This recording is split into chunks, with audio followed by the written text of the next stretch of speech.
Hello, good morning. আজকে আমার recipe হলো বাটা মাছ। বাটা মাছ আমি ঝিঙে আর আলু দিয়ে রসা বানাবো। তার জন্য বাটা মাছগুলোকে আমি ধুয়ে পরিষ্কার করে নিয়েছি। এখন একটু হলদি পাউডার আর নুন দিয়ে মেখে আমি 10 মিনিটের জন্য রেস্টে রাখবো। তারপরে আমি মাছগুলোকে খুব ভালো করে ভেজে নেব, কড়া করেই ভাজবো। তো হলদি আর নুন দিয়েছে, নুন দিয়ে আমি খুব ভালো করে মেখে নিচ্ছি।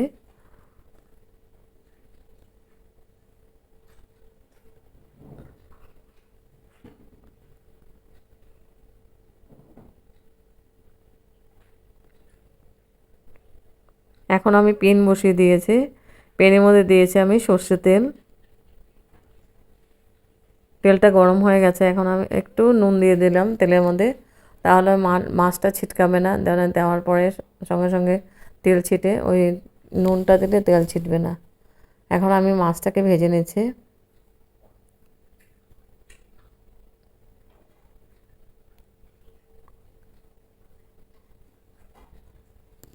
মাছগুলোকে আমি কড়া করেই ভাজবো।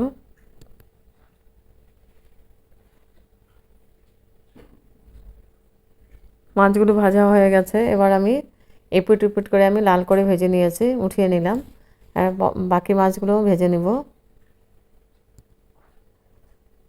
এটা বাটা মাছ আছে, একটা আছে পুঁটি মাছ, সরপুঁটি। এই সরপুঁটি একটা দিয়েছে, একসঙ্গে এটা বানিয়ে নেব। পুঁটি মাছটা দিলাম আর বাটা মাছ আছে, ভেজে নেব।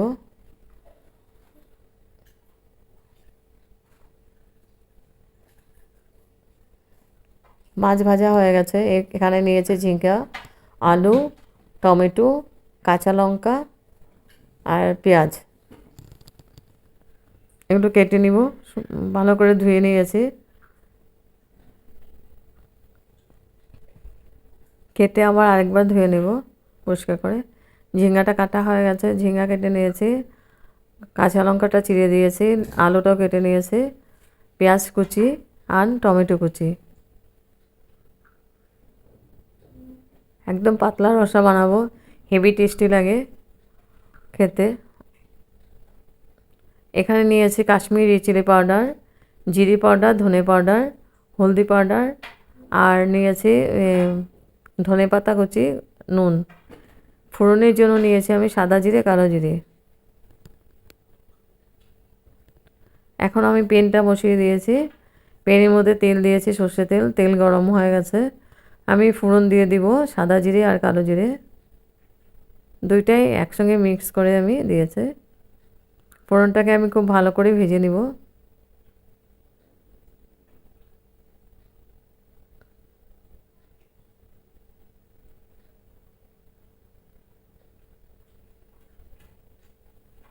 তারপর দিয়ে দিব আমি পেঁয়াজ কুচি। পেঁয়াজটাকে আমি লাল করে ভেজে নিচ্ছি।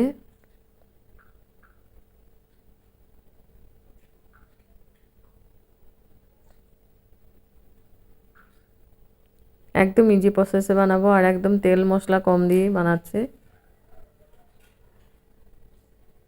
তো পেঁয়াজটা লাল লাল করে ভাজা হয়ে গেছে, এখন দিয়ে দিব আমি tomato.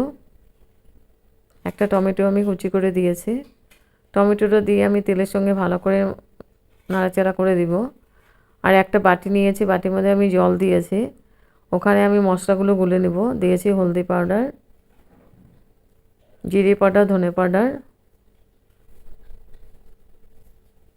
Kashmiri red chilli powder, আর দেব পরিমাণ মতো নুন। দিয়ে আমি খুব ভালো করে মিক্স করে ফোড়নের মধ্যে দিয়ে দেব মশলাটা, তাহলে কালারটা খুব সুন্দর হয় আর টেস্টটা খুব ভালো হয়। পুড়ে যাওয়ার ভয় থাকে না মশলাটা গুলে দিলে। তা মশলাটা দিয়ে দিলাম, দিয়ে এখন খুব ভালো করে আমি আবার মিক্স করে দিব, নাড়াচাড়া করে দিচ্ছি।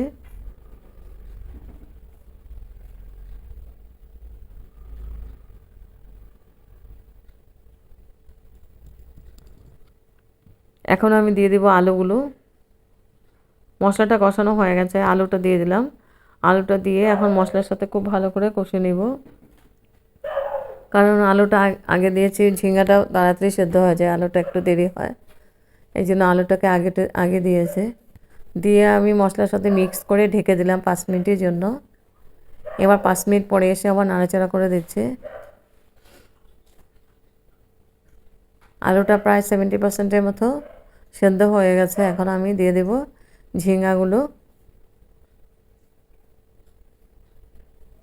আর দিয়েছি কাঁচা লঙ্কা, 4টে মতো কাঁচা লঙ্কা চিড়ে দিয়েছি মাঝখানে। ঝিঙ্গাটা দিয়ে এখন ভালো করে আবার ভালো মশলার সাথে মিক্স করে দেব।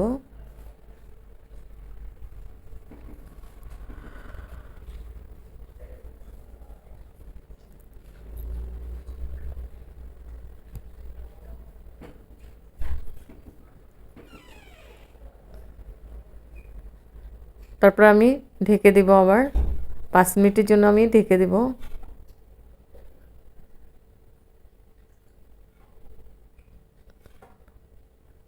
এবার 5 মিনিট পরে এসে আমি নাড়াচাড়া করে দিচ্ছি। আর জল কিন্তু আমি দিইনি, জল ঝিঙ্গা থেকে বেরিয়েছে।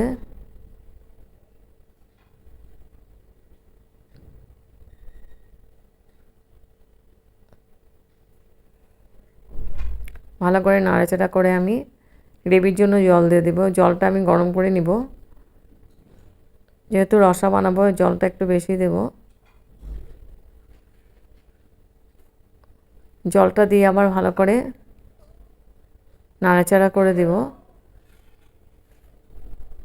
আমি সবজি বেশি দিয়েছি, কারণ সবজি খেতে খাওয়া খুব ভালো, এই জন্য সবজিটা আমি বেশি দিই। তো গ্রেভিটা হয়ে গেছে, ফুটে উঠেছে, আর ঝিঙে আলু দুটোই সিদ্ধ হয়ে গেছে। এখন আমি মাছটা দিয়ে দিব।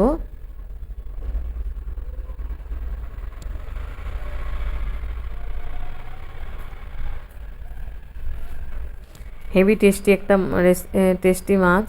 বাটা মাছটা খুব টেস্টি হয় খেতে, আর স্বাস্থ্যের জন্যও খুব ভালো। বেশি বড় মাছ খাওয়া তো বেশি ভালো না, এই সাইজের মাছগুলো খাওয়া খুব ভালো, লোকাল মাছ। তো মাছটা দেওয়া হয়ে গেছে, এখন আমি লাস্টে দিয়ে দিব আমি ধনেপাতা। ঢেকে দিয়েছি 3 মিনিটের জন্য, আমি ঢেকে দিয়েছি মাছটা দিয়ে। তারপরে লাস্টে দিয়ে দিব আমি ধনেপাতা।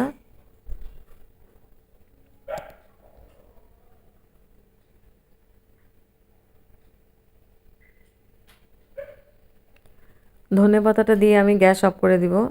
এবার স্ট্যান্ডিং টাইম 5 মিনিটের জন্য আমি এটা ঢেকে রেখে দেব। তারপর গরম গরম সার্ভ করব গরম ভাতের সঙ্গে গন্ধরাজ লেবু দিয়ে। এই বাটা মাছের রসা হেভি টেস্টি খেতে, দেখতে যেমন কালারটা সুন্দর হয়েছে, খেতে তেমন টেস্টি হয়েছে।